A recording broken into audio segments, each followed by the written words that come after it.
We're laughing at how technologically advanced we are. It is precisely 10 o'clock on Wednesday, January 30th, and that's why CC turned us on and we're on the air. Welcome to Java with Jerry. We're always glad when you come and join us on Wednesday mornings, and we're delighted to have you here on the last day of the first month. That's right, 1/12 of your year has just evaporated and you're already behind, so get busy, become industrious. And today, on top of being the last day of January, for at least us, it's, tomorrow's the last day actually. The truth is, it's National Croissant Day. Apparently, Monday was National Chocolate Cake Day, and today is National Croissant Day. Okay, we'll edit that one out. All right, so let's talk a little bit about what we're going to do today. We are going to, as always, cover the news. We'll do a little bit of national, a little bit of state, and instead of a local story, we're going to do a special feature about somebody you probably don't know of, but should, because he changed your life. He changed all of our lives, and we'll talk a little bit about him. So that'll be an interesting special feature. There's a tease that'll keep you tuned in all show long, and then we will do, as always, our special feature. Today we're going to do How to Speak Millennial. We got a good one for you. So, you know that you can catch us Wednesday here live, but if you can't do that, you can always go to orangeslice.com, and there you can watch prior episodes, and you can also sign up on Orange Slice to get this as a podcast on Podbean or iTunes or one of the other features that offer podcasts to you, and then you can listen to it while you're out walking or exercising or in the gym or whatever you're doing, or out in the yard hanging out. All right. Let's talk about what's happening. Today is our 51st episode. Woohoo! We have big plans for you in the next 50. We're glad to be kicking off the second 50 as we head toward 100. We're going to have some surprises for you. We're going to change a little bit of what we're doing and some of the technology in which we're doing it, and you'll like it. So we hope you'll stick with us. Let's talk national story first. Certainly the big national story for this last week is that the federal government reopened, and that now we got this 3-week reprieve. At least we've been having some of that reprieve. It expires February 15th, I think, the day after Valentine's Day. They either come to an agreement on what they're going to do with immigration and with a border security case of legislative fixes, or they don't. And if they don't, then the president's got really only two options. He keeps threatening to do either of the options, so who knows what he really will do. One is he could shut the government back down again and just say, look, I'm not going to proceed forward unless we absolutely get some kind of border security. Or the other is that he could just say, okay, I'm going to leave the government funded and open. I'm not going to mess with that again. I'm not going to throw 800,000 people back on the street to try to figure out what to do with their mortgage, which was just a complete disaster for those folks. And I'm going to instead invoke my authority as the president and declare a national emergency, and then do whatever it is I'm going to do down on the border with money that I've assembled. And I guess I heard in a couple of different sources, and then it was sort of confirmed by Mulvaney, who is the acting chief of staff. Is he acting chief of staff now, or is he really chief of staff? I don't know. He was from the Office of Management and Budget, so he would know where the president was looking for funds, but apparently he had isolated a bunch of funds in the Department of Homeland Security's budget and in the military budget and other places, and they have as much as $7 billion, which is far more than the $5.7 billion that the president was asking for, that's available to the president. So maybe he'll just declare a national emergency and say, we're going to build it. I'll build it down there with CBs and military folk, and it'll go up in a hurry, and there you go. In the meantime, there's also a private sector effort. I think some of you know that there was a Facebook challenge put together by a wounded warrior who raised like $20 million in a matter of days, and they're apparently, rather than giving that money to the government and letting them do whatever they want to it, organizing a private effort on private lands along the border to do their own construction of barriers. And so they're not going to wait for the government to do something. They're going along private lands and on their own properties, or where they're allowed to do it, they're building and erecting their own barriers. So certainly a barrier is an important thing, and you don't hear anybody in the left and Democratic side saying take down the barrier, but it's not all that needs to be done down there. And so hopefully they will come to some resolution. I guess today is the day when the conference committee is supposed to be getting together, 13, 15, 17 of the wise men of the Hill, if such a group exists, wise men and women, I don't know who actually is on this committee. And they're going to try to eke out some kind of legislation that they think will be passed in both Congress and in the Senate and then reach the president's desk. And I think he's ready for a compromise. He's offered lots of compromises along the way. It's Pelosi and Schumer who have offered nothing instead. So let's see what the legislators do. By the way, this is all a problem, not because of the president's making, not even for former presidents like Obama and Clinton and others. It's a problem of the making of the Congress. The Congress has failed to act. It's failed to do what it should have done down on the border. It's failed, frankly, to do what it should have done with immigration a long time ago. It's got a bunch of people who are DACA designees hanging out, uncertain of what's going on in their lives. Nothing like creating a program so that you can throw people in limbo. Nice job, Mr. Obama. And then Trump comes along and says, that's not a program, you can't do it. And the courts come along and say, you can't overrule what Obama did. It's just a mess. So if you're one of these people, you don't know if you're staying in the country, leaving the country, or what, and you don't know any other country. This is where you were born, right? I mean, maybe your parents snuck across the border because they had to get out of terrible conditions and get to some place where they could earn a living, and they eked out a living, and you were raised here, and all of a sudden you're being told, sorry, we may ship you back to a country you don't know. Maybe you got extended relatives there, maybe you visited once or twice, but you don't know that culture, and that's not where you're from. It's just a mess, and it's a mess of Congress's creation because they won't grapple with the fact that you cannot have what we have today and have the immigration that we had in yesteryear. I get annoyed when people say, read the poem at the foot of the Statue of Liberty, and we were always opening our arms to immigrants. Yeah, we did that when we didn't have a welfare society. We did that when our grandparents and great-grandparents immigrated with like $11 in their pocket, and they just scratched out a living and learned a new culture and learned a new language and worked hard. And there was no EBT card. There was no welfare. There was no assistance with rent. There was no, government-sponsored health care. There wasn't English as a second language. You went to school at night and learned it in the basement of the church or whatever so that you could eke out a living. And there was no welfare society. You can't have both open borders and a welfare society. If you listen to some of the people on the left, particularly people like Ocasio-Cortez, they want a borderless world in which hundreds of millions of people could come to the United States and just come here by right. And then you got people like Kamala Harris agreeing with that notion and saying also, and by the way, healthcare is a right, not a privilege, and the government has an obligation to provide healthcare for everybody. Say what? How can you have a borderless society and bring in hundreds and hundreds and hundreds of millions of people and then expect to give them all the freebies of the world? That's what California has done, and it's turned itself into a third world state. We can't support all the people that are flooding in here as we keep giving away goodies. So Congress, you need to, buck up, put your big boy and big girl pants on and solve this problem. It's not like you can't figure out what needs to be done.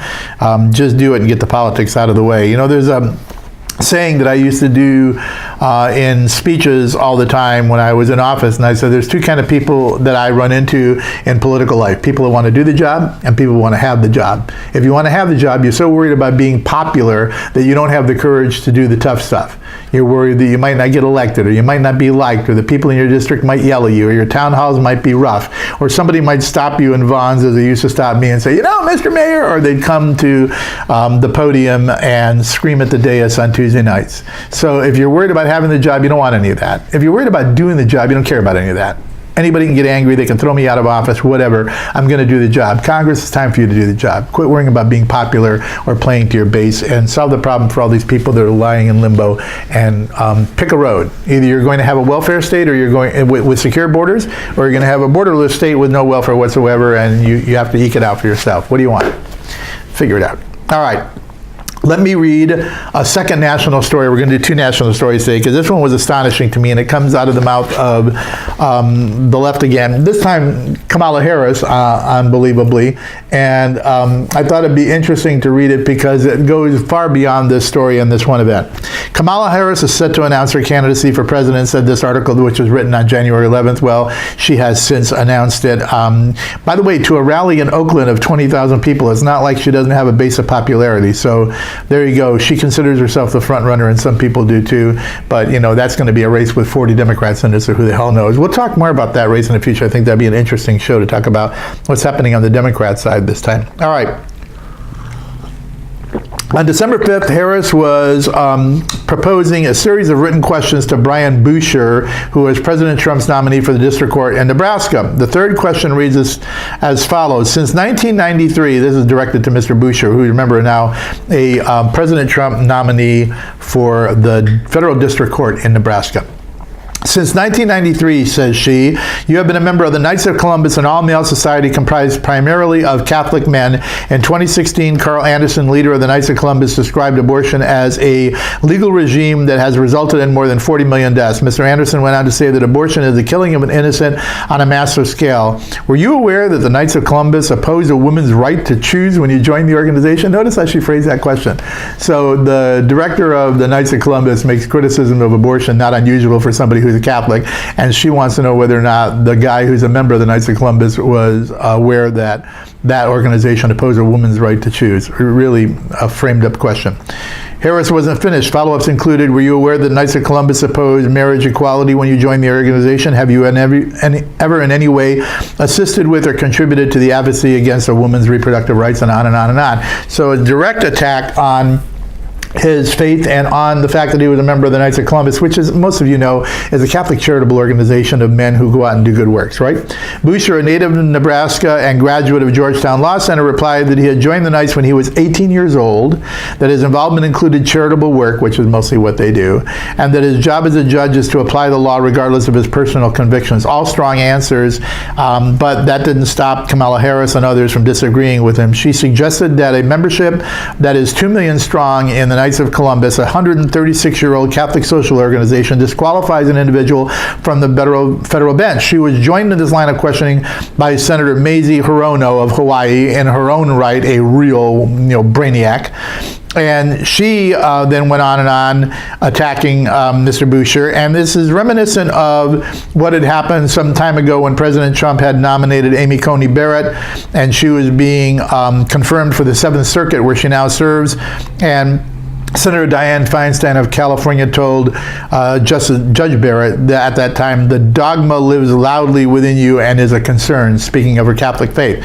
And so this article goes on and on talking about the attack that's come on the left of the Catholics. And I want to move away from that actual story for a moment, because interesting as it is and more as there is to tell you about it, there are other things that are going on that seem to be also attacks on faith. And let's start with the attacks that are happening in New York by Governor Cuomo, who is himself a Catholic, on the Catholic Church. He has gone out of his way to be very aggressive attacking the Catholic Church. And in some degree, I agree with Governor Cuomo, rightly so, for their failure to root out pedophiles. And in that regard, I agree with him. But he's been exceptionally aggressive about it in many, many ways. And I think that is just a continuing attack for him on what he sees as the hypocrisy of the Catholic Church. But that has become more aggressive since the Catholic Church has become critical of him in regard to a law he recently signed, which allows for late-term abortion up to the day of a baby's birth. So you have a full-term baby, clearly a heartbeat, clearly functional on its own, being dismembered on the day that it would otherwise be born. And that's okay under New York law, according to Governor Cuomo. And so his attack on the Catholic Church about their failure to recognize pedophilia comes at a time when he was being attacked by many clerics, including his own bishop in Amsterdam, about his signature on a bill that allows such a late-term abortion, which in my view is a brutality toward children. So what's the notion of all of this, and why do I raise this? And some people have argued that, maybe the Catholic Church ought to excommunicate. I'm tangled up in my own wires. Excuse me while I untangle myself. Maybe that somebody ought to excommunicate Governor Cuomo and just get rid of him altogether out of the Catholic Church as a result of his activity in legislation. And I think that that's certainly a possibility. Excommunication for somebody who doesn't keep the faith anymore makes sense to some people in the Catholic Church. Others, like his own Cardinal Dolan of New York, have said, no, I don't want to do that, because excommunication is supposed to be an invitation for you to come back into the faith. It's supposed to help you back in again. That would just turn him into a martyr as he attacks the church. And so I'm not going to delve into what should happen to Governor Cuomo. Could care less. I think Governor Cuomo is a big boy. He can handle it himself. But the reason I raise these two stories is because of what I think is a broader attack on faith in the United States. And you've heard this now for quite some time. Bill O'Reilly, who also is a Catholic and a devout one, I think, and who taught in Catholic schools, if I'm not mistaken, after he completed his college education. He taught for a while, I think, in a Catholic high school, taught government. He has talked for a long time about the culture war between the secular left, as he calls it, and those people of faith, regardless of what their faith is, whether it's Hindu, Judaism, Christianity, whatever. And his view is that people of faith have this set of guidelines to their lives informed by their faith, and that they have this moral compass, and that the secular left doesn't want that. They want relativism. You know, one man's floor is another man's ceiling in their view, and there's no such thing as right or wrong. There's only shades of gray. And it's become combative. They don't even want to coexist with people of faith anymore. They want to attack their faith. And that's what you're seeing happening with the power of government when you have people like Dianne Feinstein looking at a justice who is about to be confirmed to a court, a federal court, and saying, your dogma, your faith lives loudly in you. Yeah, as it should for anybody who's a person of faith.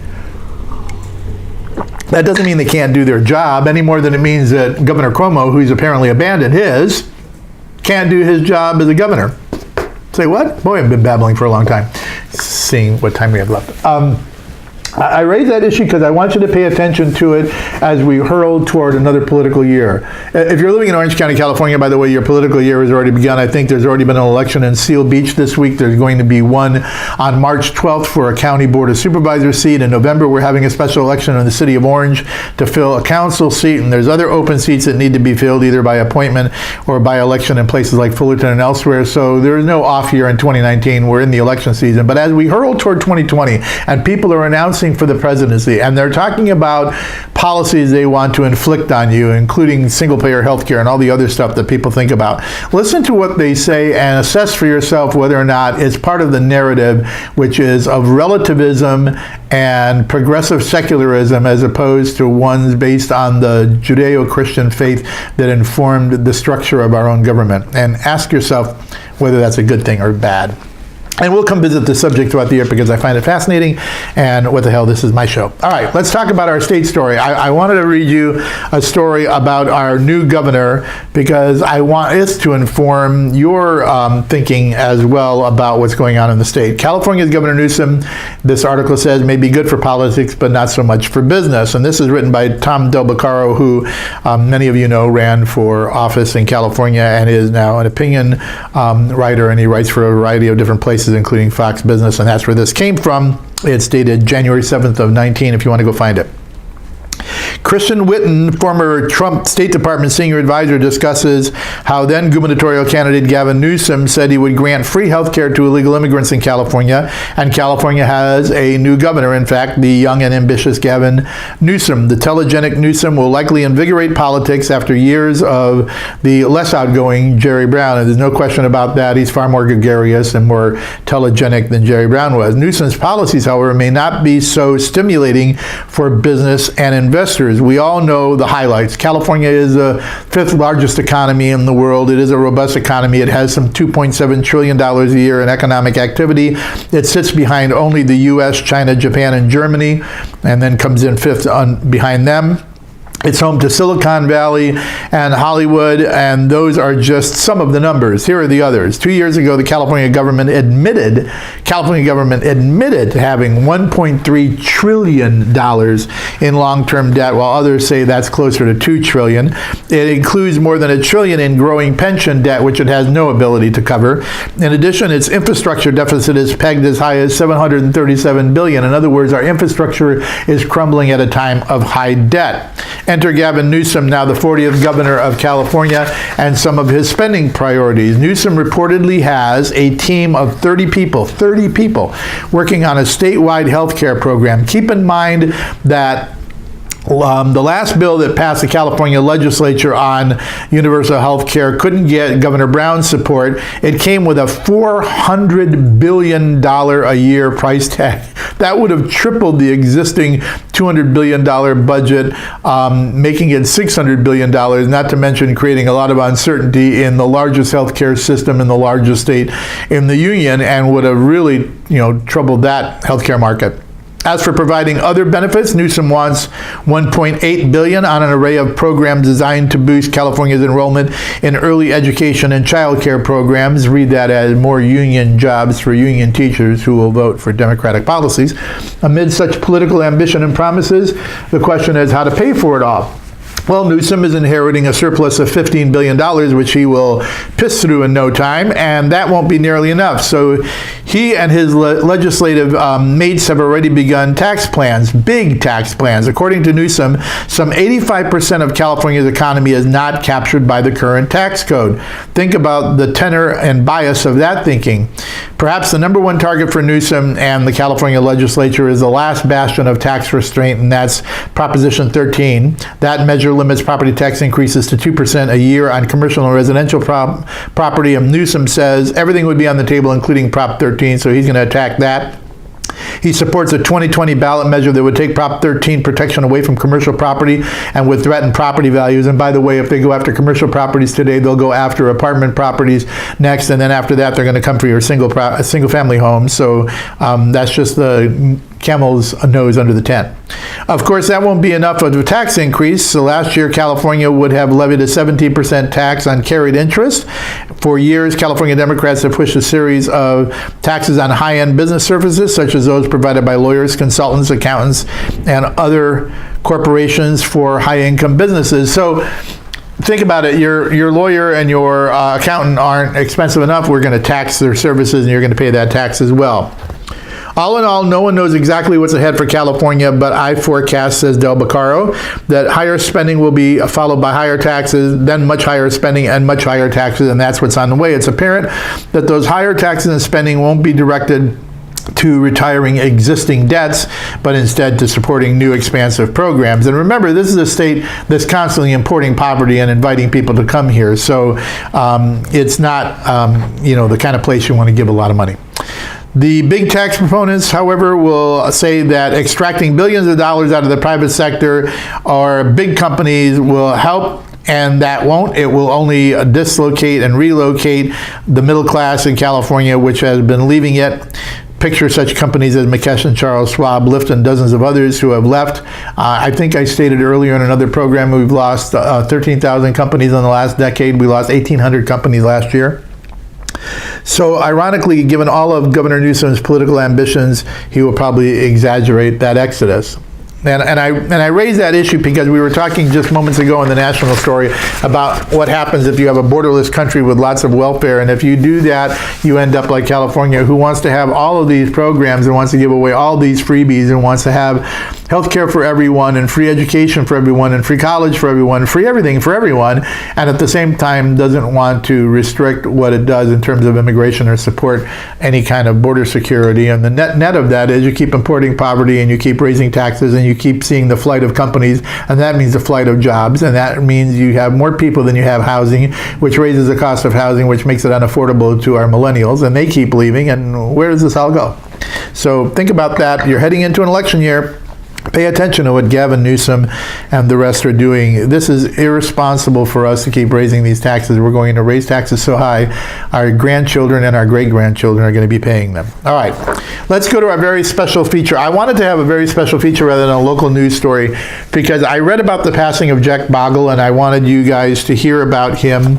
Most of you don't know who Jack is, but Jack Bogle was sometimes called the patron saint of investing. He turned investing upside down by founding Vanguard Group, which I know many of you have heard from, and a lot of you probably have money invested in a Vanguard Group fund.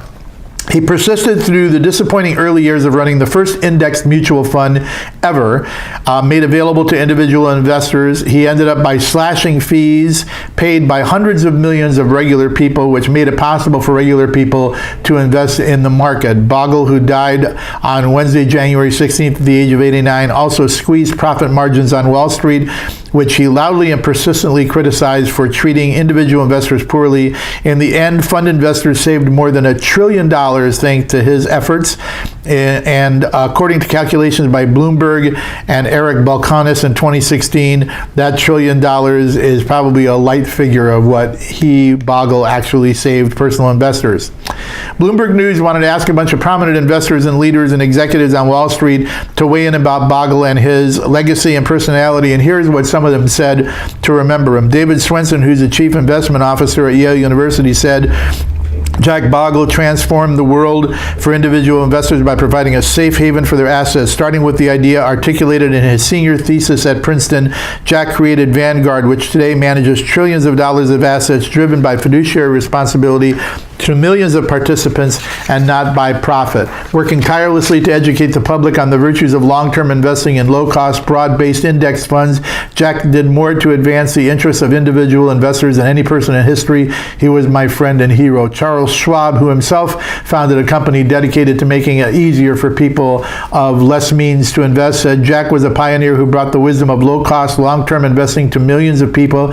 Since the founding of Vanguard and extolling the power of index investing, like all pioneers, he pushed into new territories, and we're all better off because of it. Jeremy Grantham, the founder of GMO, said what he meant to most people in the investment business was that he was a royal pain in the bottom. In a world where increasingly everyone is trying to maximize short-term profits, he was a complete outlier. He was more concerned about the long-term benefits for society. There were so few in that group, and he was its patron saint. His approach was, how cheaply can we get this done? He made up his mind and pursued it with outrageously dogged, fixed focus. You didn't necessarily want to get in his way. I never got in his way. I watched how his slow, painful start at Vanguard then steadily led to success. I thought it was inevitable then, and I think it is now, that those who steadily follow his path would win. David Solomon, the CEO of Goldman Sachs, says Jack Bogle was a pioneer. He helped millions of people achieve a better financial future for themselves and their families, and made everyone who makes a living in the market think seriously about what excellence in business is all about. And the accolades for Jack Bogle went on and on and on by a million people. Mohammed El-Arian, who's the chief advisor at Allianz, said he will be remembered not only for leaving a huge mark on the investment management industry that will continue to benefit many investors for a long time, but for his admirable graciousness, impressive wit, strong communication skills, and consistent thoughtfulness. So there's a pioneer you probably never heard of in the financial world, Jack Bogle, who invented index funding investing, and you probably all have index funds and invest in mutual funds and the like, and are the beneficiaries of this man's great thinking and largesse, and his wit and his determination to see it through. Sometimes our lives are affected by people we never have heard of and don't really touch us personally in a person-to-person way, but do affect our lives in a way that's impactful. So all of you that have funds, you should take a moment and take a good opportunity to thank Jack Bogle in your prayers. And those of you that don't have funds, go get one now. Start investing. Do it in your 20s and 30s. Keep doing it until you're ready to retire, and you won't be sorry that you did. There's power in the compounding of interest. It works either for you or against you. I suggest you have it work for you. All right, it's time for our special feature and then an exit, and then I want to give you a little special preview of next week's episode because I think you'll like it.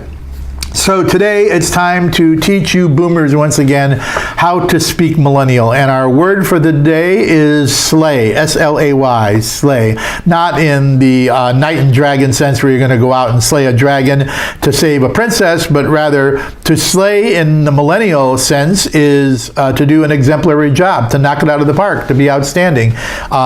For instance, Jack Bogle slayed the investment world by making it a possibility for the average man to invest. He just slayed it, as the millennials will say. And when we do a good show around here and we entertain you, we slay it too. So I want you to go out this week, have a good week, slay it. Remember, all these words help you speak to your millennials, so put them in your lexicon. All right, a little tease for next week. We will be back next Wednesday with a special show. We went out and we visited the National Association of Music Merchants Convention at the Anaheim Convention Center. We got a bunch of footage out there. We did some interviews of some interesting people. including Jay Barres, who is the CEO of Visit Anaheim, that brings all these shows to the largest convention center in the Western United States. We got to see some really cool instruments. We got some great film footage that we're working on. In fact, we don't know how we're going to put it all together and make it all work by next Wednesday. There's so much to show, but I think you'll enjoy that episode, and it'll give you a chance to see us when we take it on the road for the first time for Java with Jerry. So tune in next Wednesday. In the meantime, have a great week, make good decisions, go slay it, and we'll see you next Wednesday back here on Java with Jerry.